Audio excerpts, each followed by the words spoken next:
SSC ও সমমান পরীক্ষার ফল প্রকাশ।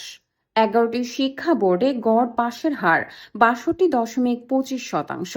তবে কোন বোর্ডে পাশের হার সবচেয়ে বেশি আর কোনটিতে সবচেয়ে কম? পাশের হারে সবার শীর্ষে ঢাকা শিক্ষা বোর্ড ৭১.৬৩%। এরপর রয়েছে যশোরে ৬৬.২৭, কুমিল্লায় ৬৫.৮২, রাজশাহীতে ৬৩.৬৭ আর বরিশালে ৬০.৩৫%।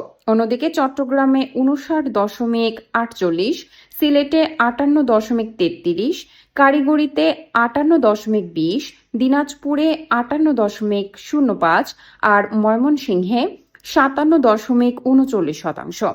সবচেয়ে কম পাশের হার মাদ্রাসা শিক্ষা বোর্ডে ৫৫.৪৯%। এবার ১১টি বোর্ডে মোট ১৮,৫৭,৩৪৪ জন পরীক্ষার্থী অংশ নিয়েছেন। পরীক্ষা শুরু হয়েছিল ২১শে এপ্রিল আর ফল প্রকাশ হলো আজ ১০ই আগস্ট।